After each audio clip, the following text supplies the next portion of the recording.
Hello, Nigerian indigenous. We, the Hausa people, are passing information to all Nigerian indigenous to know that the Hausa people are not part of the Fulani tribe. We are the Hausa single tribe as Hausa. The Fulanis are tribes on their own. They are the one with a lot of terrorism group. The Fulani terrorist group, Miati Allah, have been named and labeled in the global world list of terrorist group. So they are being popularly well known in terrorism. They are joining their name as Fulani, including the Hausa name. We are not together with them. We are not part of them. We don't have anything in common with them. We don't have any similarity, both in our tongue, our language tongue, mode of speaking the language. There is no any similarity. We have no any borrowed word in between the Hausa and Fulani language. We are far different from them. We don't have anything to do with Fulanis. They are the one that are been joining their names, living in our land, following our shadow. Anywhere a Hausa man is living, you will see a Fulani man. See, what a lot of Nigerians don't know is Hausa and Fulani are two completely different people. We have different phenotypes. We're not the same. Genetically, Hausas are more closer related to Igbos than they are to Fulani. Fulani is literally like Hausa and Fulani. We need to have a public divorce, because you see the shit that's going on. Fulani is every problem that everyone has in northern Nigeria with the north. It's with Fulani.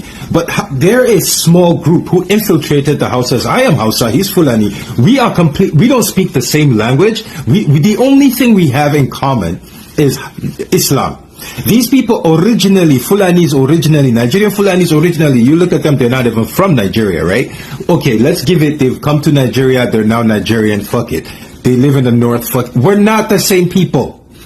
Hausa Fulani is the same thing as saying Igbo Ibibio or Yoruba Irobo. We are literally not the same. And Hausas, unless we come out and start disowning these people, everyone in Nigeria is going to hate us. Because anyone that's watching, do you know what's going on? So, Fulani herdsmen, they're a group of people in Nigeria. His people, Fulanis, they're herdsmen. They're lawless in Nigeria. They have guns. They're the only people in Nigeria who are allowed to carry guns. They have guns. They walk around all of Nigeria. They'll go to anywhere. They'll go into anyone's farm and they'll let loose their sheep on their cows on the farms, right? If the owners of the farm try to fight back, and the government does nothing, because the Fulanis are a very powerful, tiny minority in Nigeria. But they hide under now I'm Hausa, we're a majority in Nigeria. The Fulanis now see themselves as, they hide as a subgroup under Hausas. So they now use they fooled Hausas into thinking that we are not one. This dude, you need to stop this fucking shit you're doing. This is bullshit. We are collateral damage. Hausas are just there needs to be publicly, Hausas need to start coming out publicly and disowning Fulanis. We have nothing to do with these people. This is outrageous.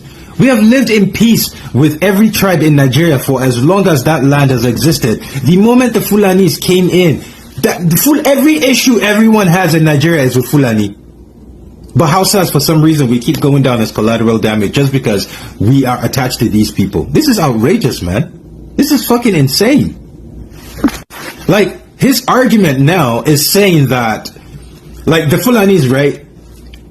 Right now in Nigeria, they went to a group of them, and they've killed almost 20 people on a farm because the people fought back. They did not want their crops eaten. That's a problem in Nigeria right now. This man's argument is, okay, so my people came into your town and killed your people, but what reputation do your people have globally? What the fuck does that have to do with anything? What the fuck does that have to do with anyone knows this? Yeah, these are the type of people we need to be beaten in. You know, I take that back. I take that back. We don't need to be beating people like this, but the idea has been planted. Abundantly clear that the eye of the north has just opened. I think I'll just tell them good morning because this is their morning. It means all this while they were celebrating and rejoicing in their alliance, in their marriage with the Fulani, who of course are supposed to be in the minority, but lording it over the Hausas. It is now that they realize that they have made a very serious mistake, and that mistake is what the South must not make. Because I will give you an instance. A place like Delta States, in some local governments, if you see the level of Fulani military invasion of communities, you begin to wonder, where are we going? And I think good enough, we are seeing the effort of community arrangement of security by way of vigilantes who have been able to address it to an extent, though it's not yet the Hulu. If you look at the position of the Director General of DSS, talking about Ajayi, of course, I salute his courage, but what he has said is not different from what Anuna Kalo have been saying all these years. But unfortunately, the government then refused to see it as a reason or what needed to be done. Because if you look at Nigeria as it is, look at the invasion of communities by Fulani herdsmen, or rather Fulani military. Even though the former president, talking about Muhammad Buhari, made it very clear that these are Fulanis, perhaps who come from Mali, Burkina Faso, Niger, different part of the country, different part of the world, and converge in Nigeria. I don't think, though they say they take advantage of our poorer borders, but for me, that is not an excuse. Taking advantage of our poorer borders is not an excuse. Killing Nigerians is unacceptable. That is where the government of the day, whether under Muhammad Buhari, whether under a Tinubu, whether under a Jonathan, that is where they failed woefully, because it behoves on the government to protect lives and property. It is irrespective of the strategy of the invaders, the strategy of whoever is coming to wreak havoc. As a government, you have the responsibility to possess monopoly of coercive power in able to deal with this type of challenge. But unfortunately, the government of the Federal Republic of Nigeria have not been able to address most of all this. We cannot quickly forget the likes of Taji Bello, who have been wreaking havoc in some part of Zamfara State, who the other time celebrated burning down a military vehicle, even though the military say they are closing in on him currently. But it's not yet on record that he has been arrested or he's under prosecution. So the point is, Nigerians deserve to be protected. And we have government in place, both at the federal, state, and local government level. And the president has sworn to an oath to protect lives and property. That he must do without excuse. And let me quickly say that when he does that, it is not a favor he's doing to anybody. It's a responsibility that's incumbent on his office, having taken the oath of office to protect lives and property. And again, we have seen series of agitation or people agitating to exit Nigeria. And this is part of the reason you see people agitating to leave the country. A situation where the government find it difficult to protect lives and property. And you cannot continue telling people to stay under environment, under the government, where protection of life and property have become a mirage. So to that extent, if the government know that they don't have what it takes to protect lives and property, I think it's honorable for them to own it up and allow people to determine where they want to belong by way of self-determination. Because if you look at self-determination in itself, is not a crime, both locally and internationally. Since Nigeria is already a signatory to a UN Charter that talks about self-determination. So to that extent, it is a law in Nigeria legal jurisprudence. And as such, anyone that comes under that platform and have not violated any known law, but and does it within the ambit of the law, have not violated any known law. I think that is the reason you even find it that even in spite of the case federal government is having with Ananda Kalo, you can never see any area they accuse him of self-determination because they know he have the right of self-determination. And of course, we saw the judgment of court the other time that ruled that Nnamdi Kanu was extraordinary rendition from Kenya to Nigeria. As such, he should be released unconditionally. Talking about the judgment from Court of Appeal in Nigeria. The federal government appealed that case, but more Nigerians were of the view that the government needed to appeal that case. Because if you look at Nnamdi Kanu's travel, you look at what Nnamdi Kanu stands for, you begin to wonder, and when you juxtapose it with activists of Fulani henchmen, Fulani military, who, of course, only thing they stand for is maiming, killing, raping, you begin to wonder why should Nnamdi Kanu be in detention up to now. If you can have a situation where even Boko Haram members, these are known terrorist personalities, you can clearly see Nigerian army de-radicalizing them, reintegrating them into the larger society. And we have a situation where the former governor of Kaduna State, talking about Nasir El-Rufai, came at the other time to make it very clear that there is nothing like repentant bandits. That the only bandit who have repented is the one who have died. That the best treatment to give to bandits is to send them to God, who will ultimately judge them. So if somebody who have been in the sorrow in the past as a governor could be speaking in this direction, I think it speaks volume of what Nigerians are into, what Nigerians are passing through. Because I think Southern Kaduna, for instance, have seen it all. A place like Plateau have seen it all. Of course, in Plateau, talking about the Bokos and Bassa local government areas where over 90-something persons were killed in a couple of days recently. And if you look at the response of federal government, you begin to wonder whether the government actually realized that they had the mandate to protect life and property. Because it's like passing buck.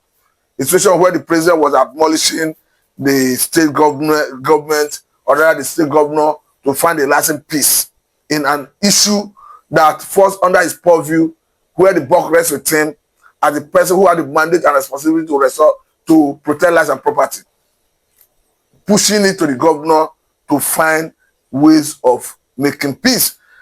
Let me read from the Vanguard. He's saying Plateau killing.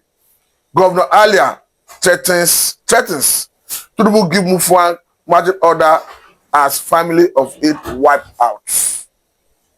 One for that to say that Abuja, President Bola Tinubu has given margin orders to the Plateau State Governor, Caleb Mufwang, to summon the necessary political will to restore the crisis in the state and establish enduring peace. And this is a governor who have come out clearly to say that what happened in Bokos and Bassa local government areas of the state is purely genocidal Fulani invasion. So if it has been established that the agenda of the Fulani man is to exterminate the people, of course, what kind of peace are we looking at? Rather than the government, through their coercive power, coming to bring their might and deal with the situation with every force it deserves, rather than asking the governor to go and look for solutions. We understand that the governor, by nature of our sexual architecture, do not command the fly. Of course, the former governor of Plateau State echoed that. And if you look at the Commissioner of Police in the state, the Director of DSS, the military formation, they are all answerable to the Office of the National Security Advisor, who in turn report directly to the President. And you have a situation where the President is not asking the governor to summon political will to resolve a crisis that is needed, that needed the military, the police, all the paramilitary agencies to synergize to fight the invading group. This time around, the Fulani militias.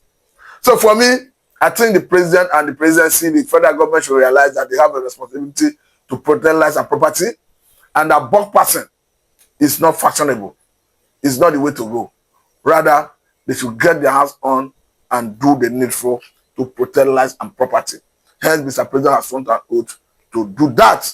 But again, let me quickly say that what happened in Plateau is a replica of what we regularly hear that happens in Benue. Of course, it equally happens in some part of Kaduna, talking about Southern Kaduna, where even the former governor, talking about Nasir El-Rufai, made it very clear that at the point in his time as governor that they have to pay some Fulani herdsmen, or rather some Fulani men, to stop killing people, the people. So though his strategy was because perhaps he did not even command the security architecture, maybe just to make sure that the people have some level of safety in the act of doing their business. But I remember that sometime in that same Kaduna, that is situation where bandits were already sitting at courts, adjudicating over cases, imposing fine on people and all that. But let me quickly leave it at this point and encourage federal government to have the responsibility by the constitution to protect lives and property, to right to education and protect the property and life of Nigerians, because it is the cardinal point of governance. Hence, the constitution made it very clear, I think in section 14 of 1999 constitution as amended, that the welfare of Nigerians and their security shall be the primary purpose of governance. I don't think that have changed. So the government should realize that they have a responsibility to protect lives and property. Thank you very much. This is Lamida Nami Samat.